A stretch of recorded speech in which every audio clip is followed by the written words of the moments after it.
Good evening. On behalf of Renault College, I welcome you to NOKELive, celebrating an evening of music and the Renault College choirs. My name is Sally Walker, and I serve the college as the Director of Alumni and Donor Relations. And this series is presented by the Renault College Alumni Association. Before we begin our program, I just want to remind everyone that this event is being recorded and will be available on this Renault College Alumni YouTube channel for future viewing.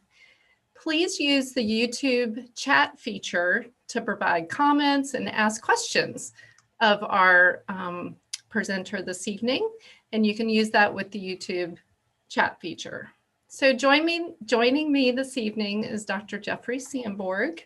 Dr. Sanborg holds the Naomi Brandon and George Emery Wade Professorship in Music here at Renault College, where he has been the Director of Choral Activities since 1985. For 13 years, Sanborg directed the Roanoke Valley Choral Society, later the Roanoke Symphony Chorus. His conducting credits with the Roanoke Symphony Orchestra include Verdi's Requiem, Mozart's Great Mass in C minor, and Handel's Messiah. He also has led the Roanoke Valley Choral Society and Orchestra in performances of Vaughn's Williams Hodie and Bach's Mass in B minor. Sanborg remains active as a clinician and choral scholar. His instructional video, which focuses on fundamentals of singing, Make a Joyful and Beautiful Noise, has been used as a teaching resource throughout North America and abroad. He is the author of English Ways, interviews with English choral conductors, and is the composer of many compositions for choir. Sanborg earned the BA from Knox College in Illinois, the MM in voice, and the DMA in choral conducting and literature from the University of Illinois at Urbana-Champaign. Dr. Sanborg, welcome to NOKELive. Thank you. Thanks for asking. You're welcome. We're so thrilled to spend this time with you this evening. And I was thinking we should just start at the very beginning. So with a little history. Now, you and I are both not college historians, obviously. But in a little bit of research and in talking to those who are the historians of our college, the Millers, it believed that Renault College music programs date back to like the 1920s, originally with a glee club, if that sounds familiar.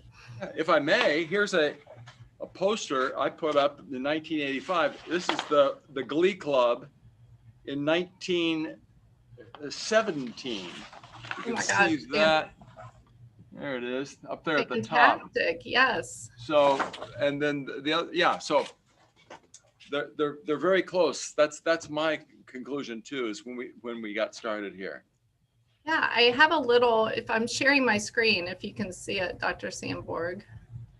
I think the audience will be able to see it. Yeah, okay, great. So I also did some digging and found some fun pictures like you have. It looks like in these, so we did these little early years with the Glee Club, and then there was a maroon and gray orchestra. And then it looks like maybe the choir, as it's known now, was established as early as 1936. Aha. And look at this fun picture that I found. You did do your research. That's fantastic. Hold on, let me switch to where we were. Hold on just a second. It's such a fun picture of the choir. Look at that, back in 1936. Wow. Yeah. So, and then we're going to do a fun fast forward and look who appeared in 1985. Dr. Sanborg. Love this early photo of you. Ay, ay, ay. So how did you come to Renault? Can you tell us that story? Well, it's a typical story. The job was open, and I got a call. They had called the university the School of Music and asked if anybody, they were asking, you know, the University of Illinois invented the doctorate in choral conducting, you know, some years ago. And so that they would have known that to see if there was anybody looking for a gig. So I threw my hat into the ring based on that, that referral from the dean of the School of Music. And I wasn't really planning to take a position that year. I was going to finish the doctoral work, but I came down, liked it. My wife's from Virginia Beach, so it was a great location. We'd been through this part of the world many times and liked it and liked the climate. And so it made us take a hard look at Roanoke. And it didn't take long to decide this is where we'd like to be. So how was the choir program different back in 1985, if you could talk about it, compared to where it is today? Well, it had undergone a number of personnel changes and sort of reflected some of the societal turmoil that was going on in terms of students' commitment. And that's why I had the idea to have students consider joining the tradition. The tradition had sort of broken off a bit by 1985. The college also was struggling a little bit financially, and so the college had a commitment to reinvigorating the choir with some scholarships and that sort of thing. And so the choir's ascent really paralleled that of the whole college. President Maxey was in the admissions office in those early years and worked closely with us to try to establish a choral scholarship program. And so as we got more and more students that were committed to not only studies, but had the discipline to do something else as demanding as an ensemble, the choir reflected that change in students that we were having too. So we happily, we've never looked back. Wonderful. Well, I know you have a lot to be proud of. I'd like to talk about some of the traditions because Roanoke is rich in traditions, and I think the choirs are a huge part of that.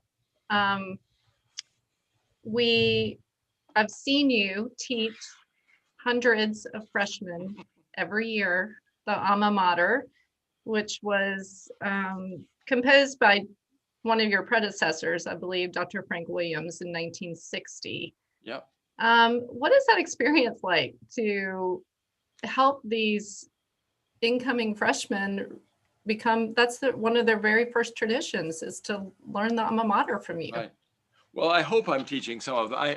I'll say that I try to teach them. I don't know if I'm actually teaching them because they're terrified. And what now you're asking me to sing? So it's just something, you know, you flip a switch in the mind and get out there and start trying to bang it out. And they're good natured about it for the most part. And of course, I've got the Roanoke College Choir backing me up. You know, they'll sing it, and so that most of them have not heard a choir like that before, and so that gets their attention. So, and they see, you know, their older colleagues participating. I think that puts them at their ease a little bit, and at least that's the hope. Yes, and they see all the staff and faculty singing it, which is wonderful, including President Maxey. But other traditions, you know, I think that you're with them when they come in as freshmen, and you're also with them when they're leaving as seniors. You're part of, did you tell me at one time that you're part of both baccalaureate and commencement? Right. We always, it's been a tradition to participate in the baccalaureate ceremony led by the chaplain on that Friday afternoon before graduation. And then something we started some years ago, that evening, we give a farewell seniors concert, and that's sort of the spring concert. And so we invite the families and friends of our graduating seniors. And then of course, the next morning is commencement, and we sing the alma mater there traditionally for dozens of years now. Right. Well, I would imagine then that is so meaningful to both the students and yourself as you get so close to these students and working with them over 4 years, is, you know, they're coming in as freshmen and seeing you in these choir teach the alma mater, and then you help them close it out. I mean, that's just remarkable. And then one of our favorites in the alumni office, because we are the alumni and family relations office, is the musical extravaganza that you do. Now, that's not just the choirs. That's a performance where you collaborate with other groups and right. We started that I've forgotten, maybe 15 years ago or more, and at that time of the year the choir didn't have enough music to do on their own and to do a full program, so we had the jazz ensemble, and then as the a cappella groups grew in number, we had two, well, we had one, then we had two, then we had three in short order, and so they had music to present. So the three, you know, the student-led groups, the choir, and the jazz ensemble, were able to assemble a very nice little package, and we've been delighted with the huge turnout and response that we've had to that. So that's been a great success. Yeah, it's always a huge hit, and we're so grateful that you all do it each year to help round out our family weekend activities. So something that you perhaps inherited when you came to Renault College as a Lutheran school, I understand that the tradition to occasionally go and perform at Lutheran churches, obviously ones that are probably closer by the college. But I know that even as part of the college's 175th anniversary celebration, you all had the honor of doing a tour, and on part of the tour you performed for Reformation Sunday, correct, at the National Cathedral. Yes, I think I have a picture, but while I'm pulling it up, can you talk about what that experience was like? Well, that was I've lost track. I think we've been there a half dozen times and it's almost always, we've been invited by the DC Metro Synod to perform for the, or to be part of the worship service of the Reformation worship service there. And it's been a great thrill to, perform in that space, but also with that organ, which is stupendous. And so 2017 was the last time we did that, and it was a very historic moment for the college and really for the Lutheran Church, obviously. Right. So I'm trying to manage all these technical things, which, you know, I'm not the expert at, but here's some wonderful pictures of your performances. And then I believe, here we go. There it is, yeah. You can see it. How tremendous that must have been. Now, did you say that's the first time you all have been at the National Cathedral? No, 2017 is the last time we were there. And I've lost track. It's maybe 5, maybe 4 times before, but extending back maybe 20 years, but always part of the DC Metro Synod's service there for Reformation Sunday.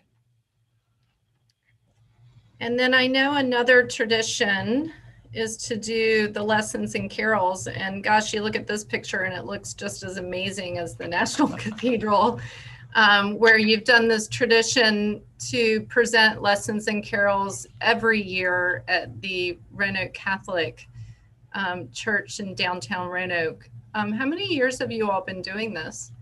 Well, prior to this year, 35 consecutive years. And that's St. Andrew's Catholic Church, the one on the hill overlooking the city. St. Andrew's, yes. Thank you. And yeah, and so this year, obviously, we're not able to do it in the traditional sense. We'll get to what we're going to be doing in lieu of that. But this has been this has come to be known as the unofficial opening of the Christmas season in the Roanoke Valley, and we're very proud of that.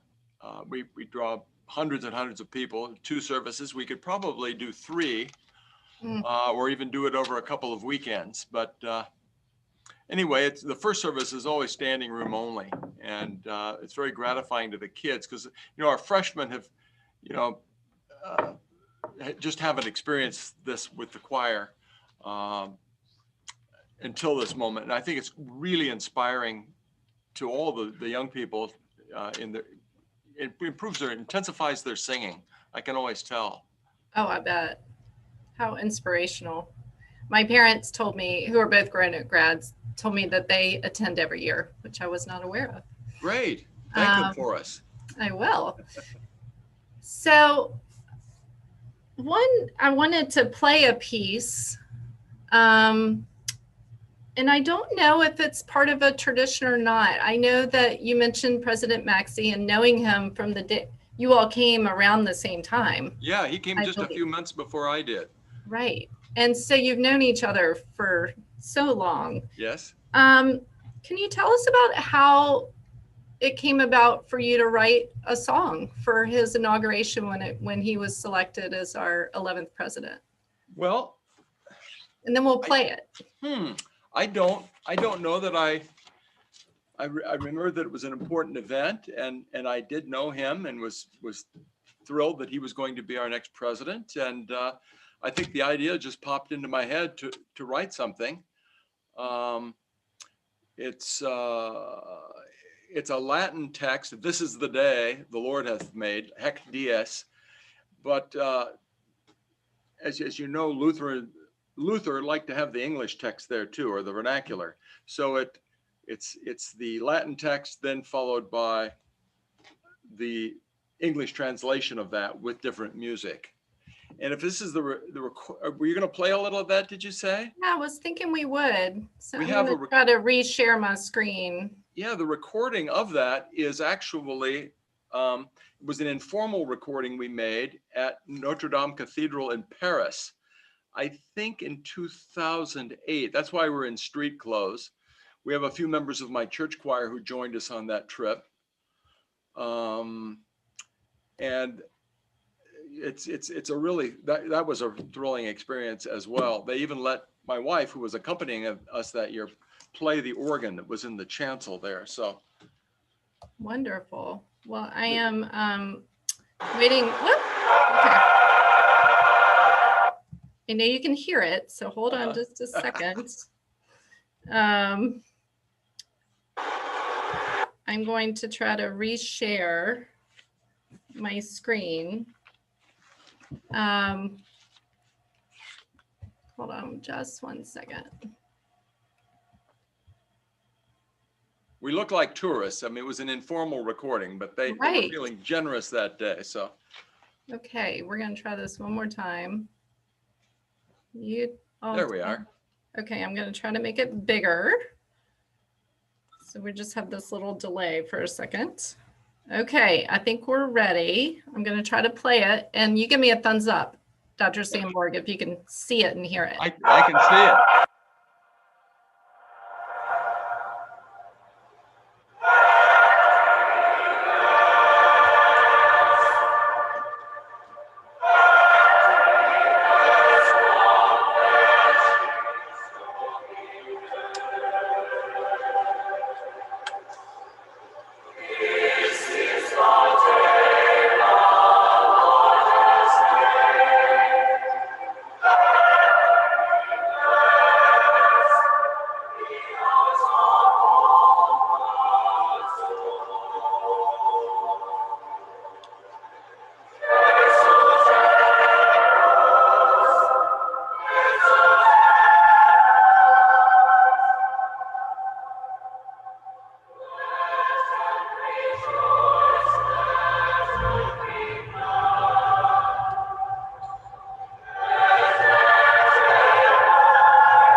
beautiful. And how Yeah. inspiring to be playing in Notre Dame.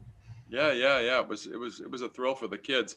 And that recording came across, I don't know about everybody else's what they heard, but that was not a terribly good recording, but that recording exists on YouTube under Roanoke College Choir YouTube. If somebody wants to get a good take out of that on their own computer, that and dozens of other pieces we've recorded.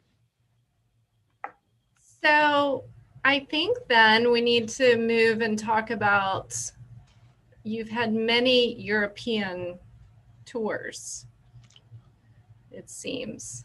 How does a small college in Southwest Virginia take on the opportunity to go to so many places? And I am going to back up the PowerPoint as you're talking because we have some visuals.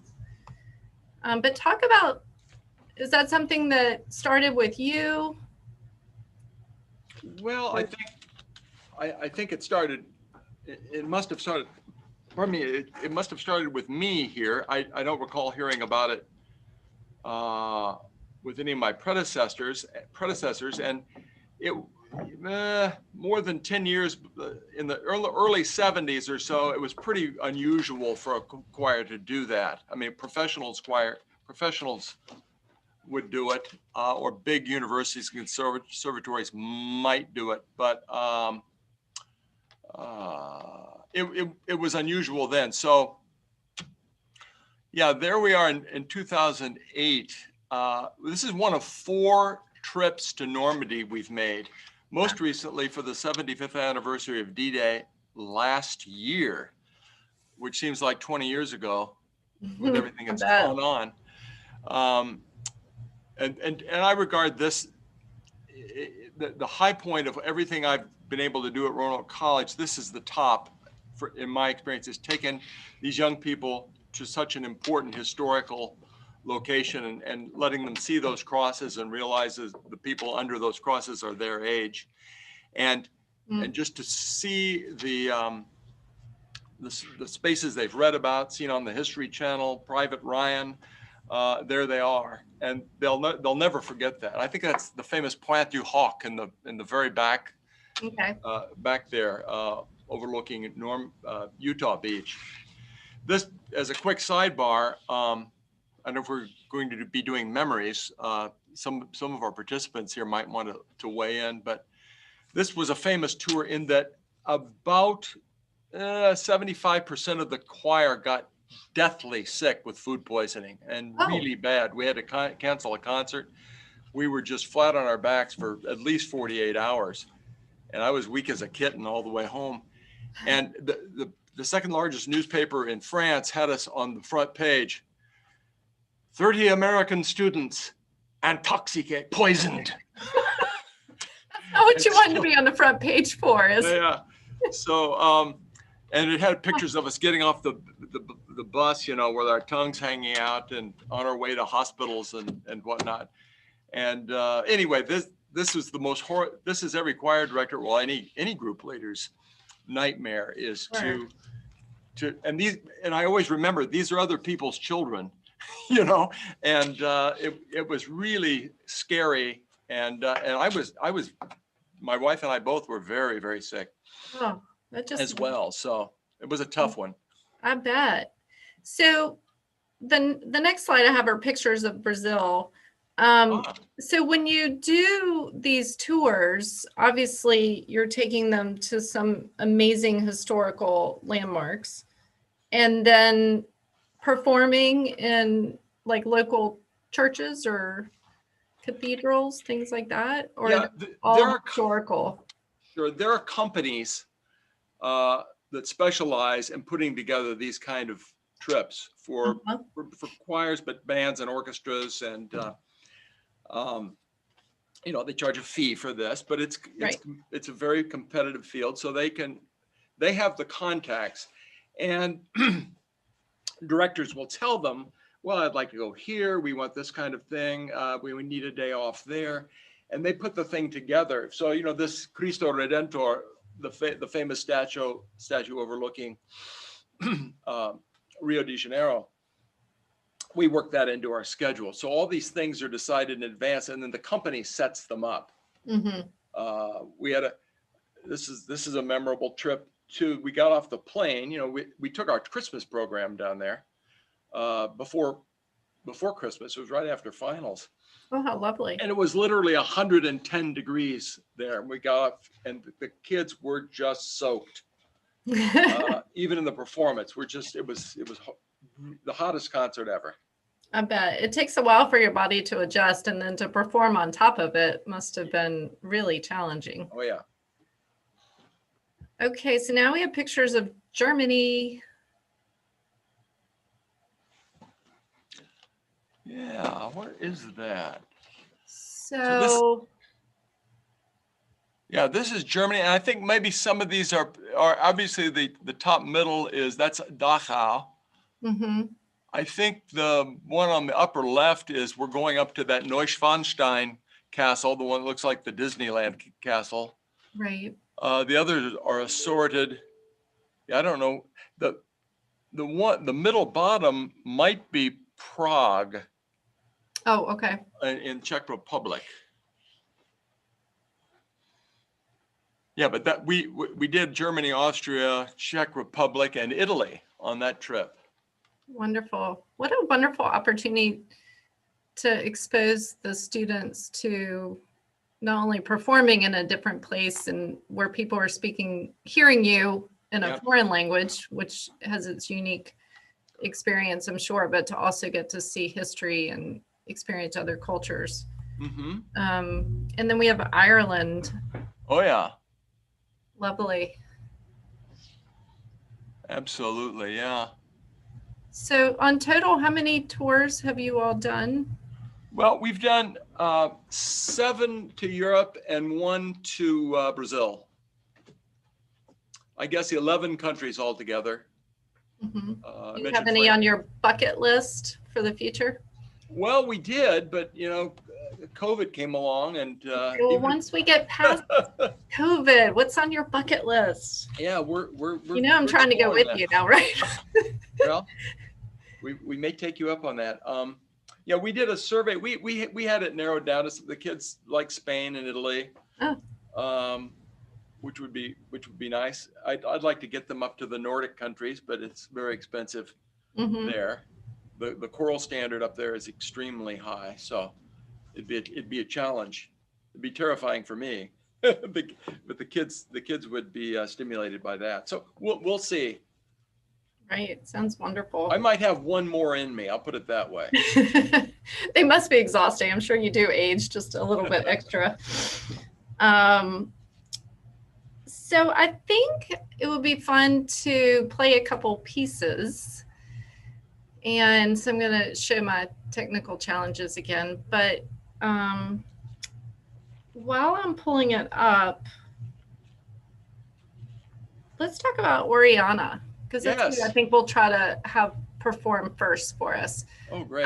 So you had given us one song that I think we'll play this one in its entirety because it's not very long. Oh, great. But talk about, I believe there's been a women's group in the past. Did you rename it Oriana, or did that predate you, or? I renamed it. There had not been a women's choir for many, many years, and I don't even know when there was one. Oh, okay. I had never heard that, but you know, for a number of years we had lots of women auditioning, but we only had so many men, so we could only take so many women in the mixed choir. And so that's not a good thing for a college to do. On the first day they're there, they have an audition, and they're told, no, you're not good enough to be in the. So we couldn't do that anymore. So we had enough women to start a women's chorus. And Oriana is taken for Queen Elizabeth I's nickname, Gloriana. And that would be a cheer when she would be out and about. People would be, we get Gloria from that, so Gloriana. And so Oriana is maybe half dozen Orianas in the world in terms of chorus names, named after her. So Yeah, so that was, and we think they started about 11 years ago. About 11 years ago. And I have to say, before you play it, that this has been one of the greatest, most satisfying aspects of my career, such as it's been. Certainly at Renault College, is working with these women. It's just been a delight, and they've done tremendous things. Wonderful. Okay, so I'm going to press play. It's short, but so beautiful. Let me know if you can hear it.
Oh, thank you. Beautiful. That's the opening chorus from Vivaldi's Gloria, a famous piece. Yes, it's just beautiful. Yeah, almost from the beginning, Oriana's been in demand. We've had a great relationship with the Men's Glee Club at University of Virginia. We've done major choral works with orchestra there. They come down here and do them with us. We've shared concerts. We did a concert with the University of Chicago and them, UVA Men's Glee Club a couple of years ago up there. So it's traditional for men's and women's choruses from disparate universities and colleges to come together and give concerts and sing pieces together. So we're following that tradition. Wonderful. So the next piece you gave us, I'm probably not going to get the title correctly. A Solian? A Solon. Solon. A Solon. It's an English folk song, and it was made famous by Peter, Paul, and Mary. And I threw it in there just as a way to suggest, we don't do all sacred music, or even all sacred music and Broadway music. We do some popish things, and the guitar in here is a member of the choir. Speaking of University of Chicago, he's at the University of Chicago now, completing his doctorate in music. So how wonderful! But it just shows the depth of talent we have among our students. Okay, I think I'm going to start it. Sure. It's a little long, so. I'm going to start it like around minute 2. Okay, sure. Let me, hold on just 1 second while I pull it up. The audience just being patient.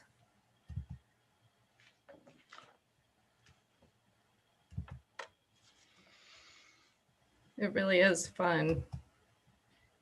While I'm doing this, did I hear you say you did a little off-Broadway.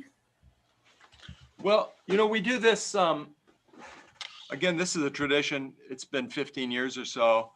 We started this musical review called Off Broadway on campus. And we've since been invited to do it downtown, and Opera Roanoke presented us last year. So then it's Off Broadway, off campus. But that's a collection of medleys. Both choirs sing medleys from musicals or famous choruses from musicals. Then the members of the choir audition to sing their favorite solos or duets or whatnot. And so it's always a real fun show. People love it. And so that's the Broadway reference there. Wonderful. Okay, I found our cue. Good. All right, here we go.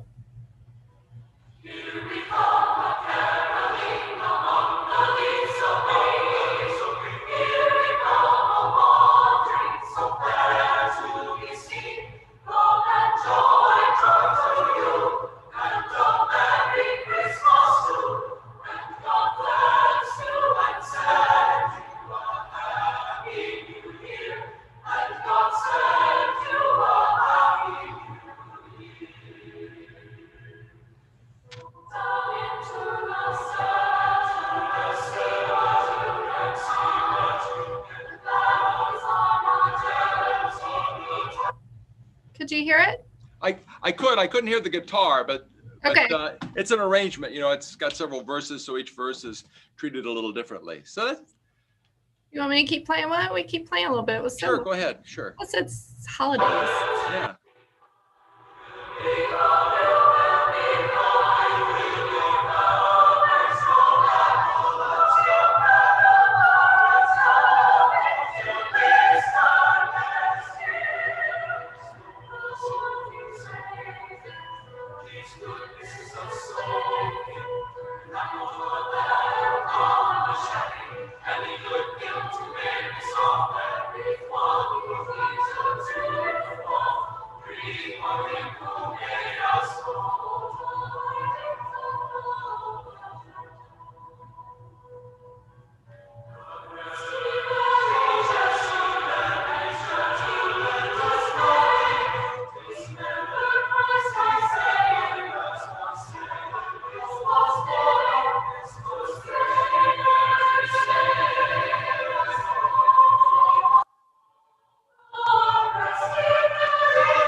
I don't know about you, but I needed to hear that.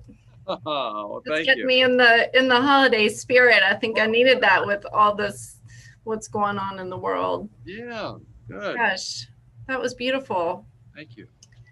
So I think it'd be fun if we address some of the comments and questions that have come in while you and I have been chatting. Great. And then I have a couple other things in my head to talk to you about, but I think it'd be more fun to talk about some of these. Let's see here. Okay, we have Dan Gardner. Dan Gardner, of course.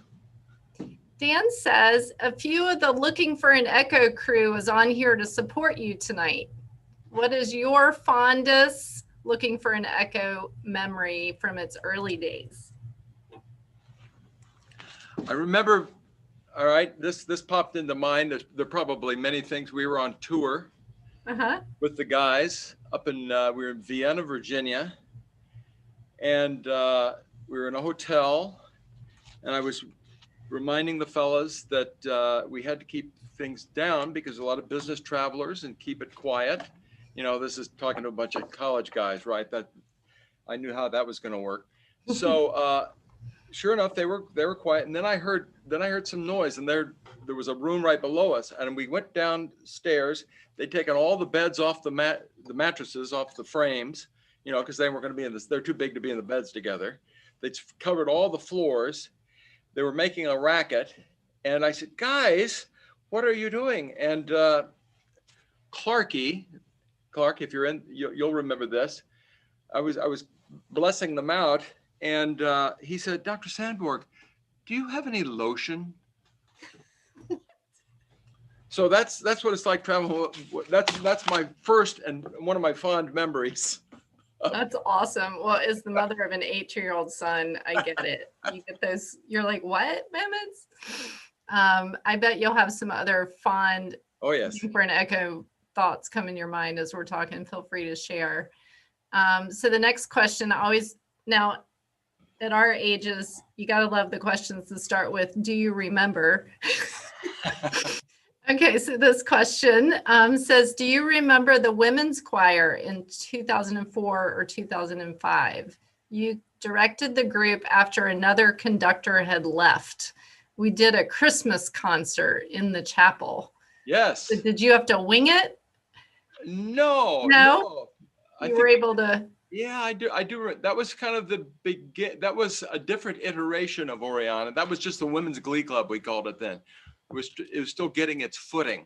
Okay. And we had an adjunct person coming up doing, it was a very small group of women, and they were commuting, and it just wasn't working for our girls. So anyway, I think that's what this one's talking about. Nice. And yes, I do remember it. So Alexis Papa, I hope I said her last name correctly. So her comments is first and then a question. It says, Dr. Sanborg is legendary, and it was an honor to be under his direction for 4 years. His instruction goes well beyond singing and has helped shape the person I am today. Oh, what a compliment. Bless her heart. So her question, Dr. Sanborg, what has been your favorite piece to perform? That's not the first time I've gotten that question, and I have to, so I should have come up with a pat answer to it, but I can't. My favorite pieces. This will sound insincere, but it's true.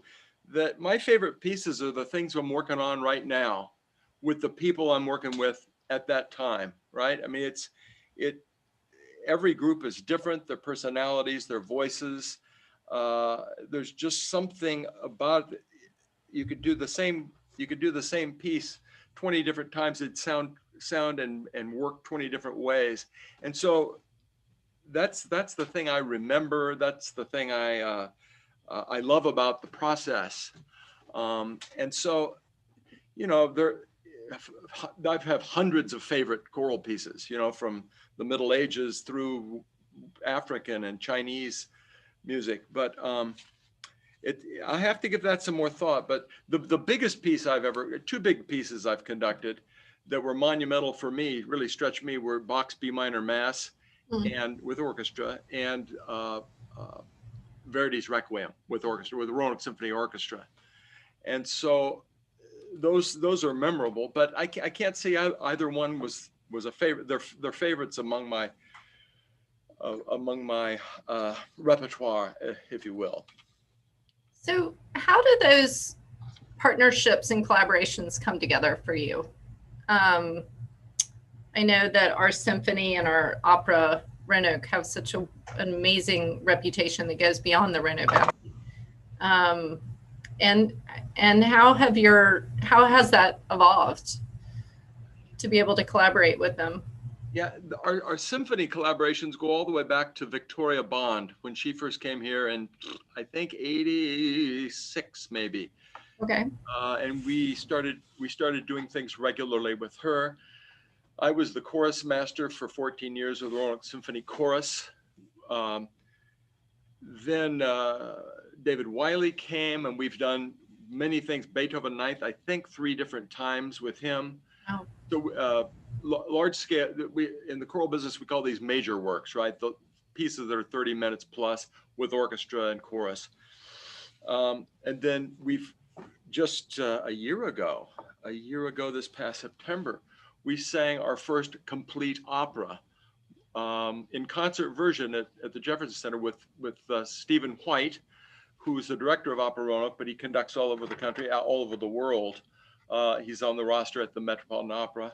Mm. So we did 2 performances at Jefferson Center of I Pagliacci, which in Italian, 3 weeks into the semester. Don't ask me how we did it. Wow. I think people underappreciate, I know I did when I first came to the college, of just how much work it is. You don't just, you don't get someone like Sally call you up and say, hey, in 2 weeks, we need you to perform at the whatever. It's so much work. And I don't think people always appreciate that. Okay, we have a couple other questions that have come in. Great. XC hip. Yes. X-ray hip. X-ray. X-ray. X-ray. X-ray. Thank you for being with us tonight. He has 2 questions. Dr. Sanborg, what has been your favorite trip abroad? I think X was on the Ireland trip. Mm. They've all been favorites. They've all been, again, each one of them has, because it's the kids that make them unique, the people that go, the personalities, the music, then the unique challenges. Ireland was wonderful because it was just everything was so pleasant. The people were so nice. The audiences were so warm. The food was good. We didn't mind the rain. The kids were great. I will remember that Dan asked that question about a favorite, looking for an echo memory. There was a picture you showed of Ireland there. Mm-hmm. And I remember after that concert, during that concert, there was a man who was very drunk, who was sitting, kind of lying in the pew during the whole concert. And we'd loaded up the bus, and I was the last one on the bus. And in full view of the bus, the man that was drunk lying down came out in front of the bus and kissed me right on the, just grabbed my face and kissed me. So he heard the whole song. He heard everything. Yeah, and then I think the students then saw that and were horrified and amused. And anyway, that's a memory I have about Limerick, Ireland. There's probably a good limerick we could make from that. But anyway. Well, that leads into his second question, which is, who is your favorite member of Looking for an Echo? X-ray hip, well, obviously. What he thinks too. That's right. Okay, so we got 2 more here. Stephen Kim. Yes. Sanborg, how much did you like the 150th anniversary of the Reformation Tour? I think we talked about the 150th. He was on that too. Go Bears, right, Stephen? That was a tough tour. We did it over fall break, and we took an orchestra with us. I had about 14 players, the crack players from the Roanoke Symphony Orchestra. Wow. And it was a tough one. I think we did 12 concerts in 8 days, something like that. Virginia Beach, Washington, all up and down the valley. It was a physically grueling trip for everybody, but it was meaningful because, you know, we were taking part in history, and we were taking part in the college's history. We were part of that whole thing. And these will be memories the kids will have for the rest of their lives. When they hear Martin Luther, they know all about what he stood for and how important he was to our college. Yes. I forgot that our 175th coincided with the 150th anniversary of the Reformation. So it's such a monumental year. It was five, wasn't it 500? 500th. Yeah, you're right. Reformation, yeah. So it was a big year. It was for Lutheran College, especially Roanoke. And I remember how much work you and Chaplain Bowen and Rev Paul Henriksen put together to make all that happen. And oof, it was a big undertaking, now that my memory serves. So we have a comment from Will Farmer. Yes. And it kind of leads perfectly into something that we haven't covered yet, but I was hoping we would in these closing minutes. So Will's comment is, thanks for always expecting the best out of every singer you have conducted. You have built a strong work ethic in lots of students.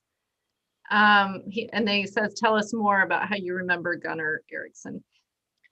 But Will, thank you for asking and commenting on that, because, you know, it's so impressive to me that students who decide to participate in choir actually get a credit for each semester, I believe, that they're participating, and the work ethic that must come along with all that they commit to. And just thought maybe you could talk about that a little bit, like maintaining that wonderful high standard that you have. Well, thanks to Will for saying that. That's kind of my thing, in that choirs, really ensembles, teams build and reveal character, because it's not always pieces that they like. They don't always have free time. They've got papers, they've got all kinds of stuff that normal human beings have to deal with, and yet they've got to be there every day. Well, that's like the real world, and their boss is going to expect the most out of them one day. So my thing has always been that choirs, not just ours, but they reveal these habits of character that are of tremendous value in the real world. That's, you know, you get a lot of recommendation that needs to be filled out for somebody. They ask all these questions? How long have you known the applicant? Is the applicant dependable? Well, I've known them for 8 semesters if they've been in it. That's a long time, through thick and thin. And so they've revealed how they respond to pressure. And this isn't about me and the choir. This is about them then going out into the world with somebody who can vouch for them. Yes, this Will Farmer was a exemplary person. Even when he had other obligations, you could count on him. You could set your clock by him. That sort of thing. This is valued in the real world, and I think this is a tremendous opportunity for choirs and bands and orchestras everywhere, because students reveal these character habits over time. It's not just like an internship making coffee and copies. Oh yes, he got along with everybody. No, this is real life. And when you have high standards, it's no different than what you're going to face from your boss. Absolutely. And such a important part of our liberal arts education, to be able to provide all these wonderful choices and programs and majors and courses to our students. So we have a few other comments. Just want to make sure we get to those. And then I wanted to ask you just 2 other questions before we close, and then we're going to end with a wonderful piece. Oh, good. Okay, X-Ray says, I won't forget about the little people on the way to fame, I promise. Pete Colbert, Dr. Sanborg, do you still have the photo of the early Looking for an Echo guys in the road hole bunker at St. Andrews. I've got it right. Well, I had it on my wall here. It must have fallen down. Yes, I do. I do have that at St. Andrews Golf Course in St. Andrews, Scotland. I absolutely do, Pete. I hope you've got one too. Well, and if you don't, Pete, when campus opens back up and you come back, especially for the next alumni weekend, you be sure to go by and see Dr. Sanborg, and y'all can take a selfie in front of the picture. How about that? Good. Last comment from Dale Sargent. Dale and Janet Sargent still want your tour in the spring to come through Charlotte. Our director from Wake Forest very much wants us to collaborate. So lots of folks looking forward to when you can get back on the road and get back to our normalcy.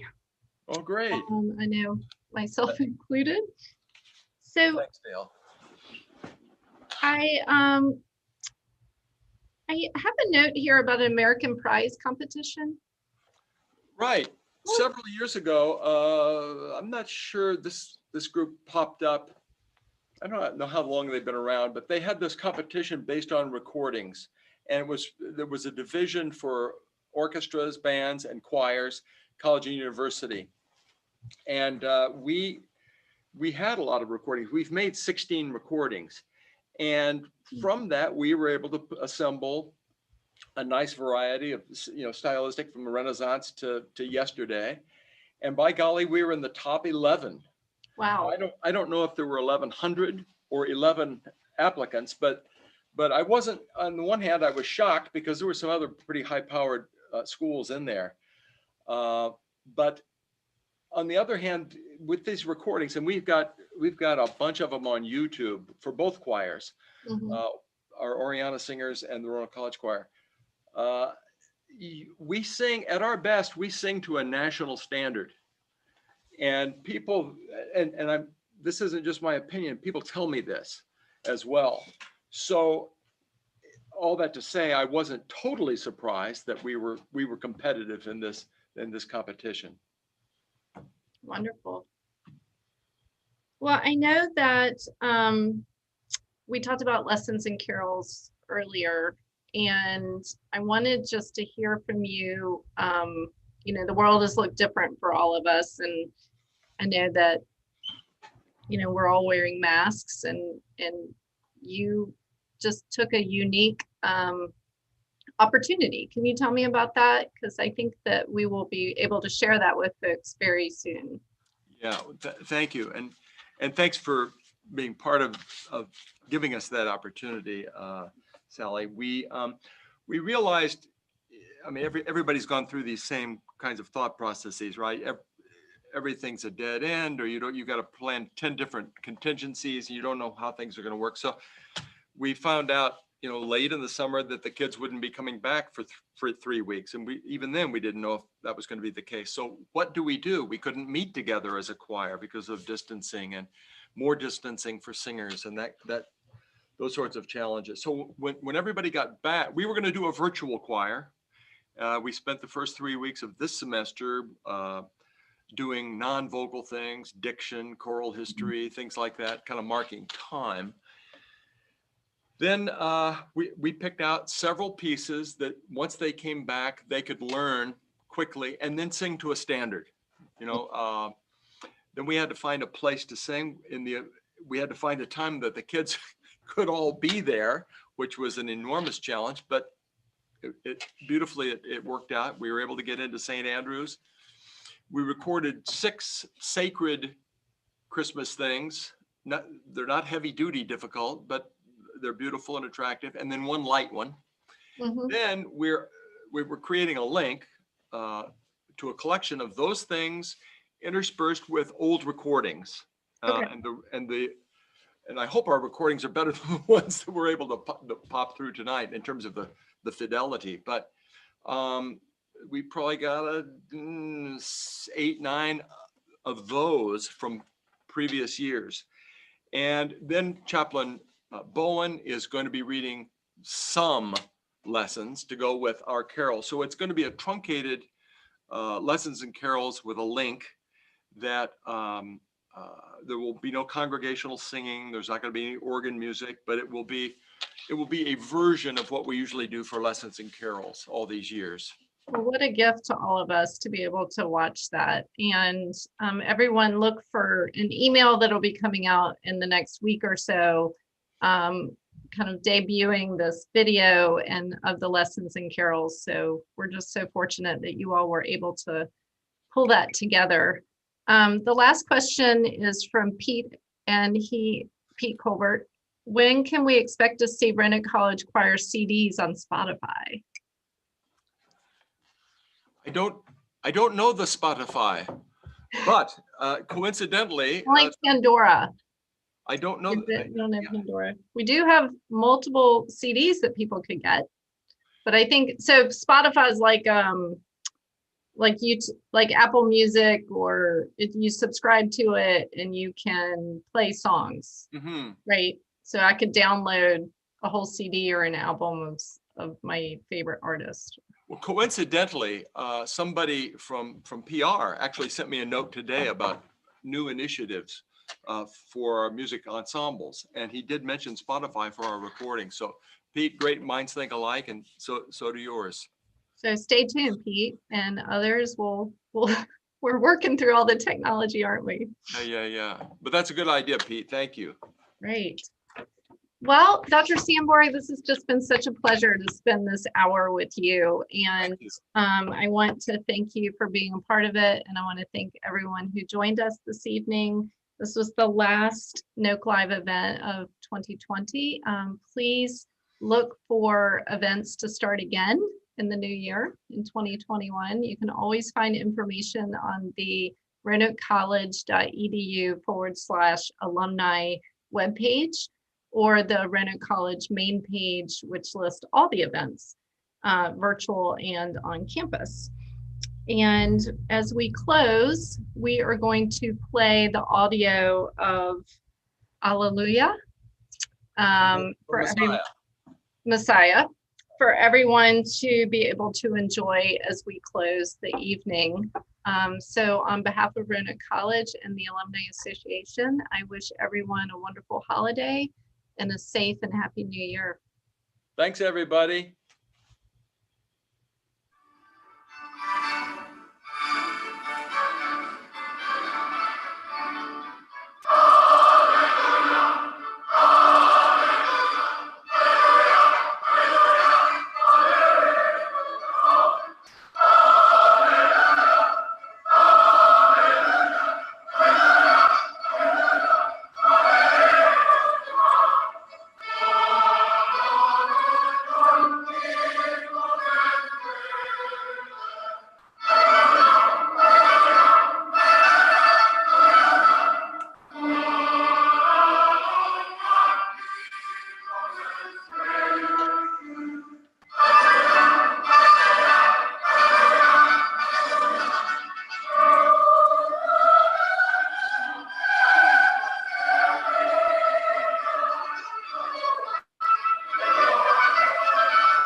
So Sally, how did that sound? How did the fidelity sound on your computer? I can't hear you. Sorry.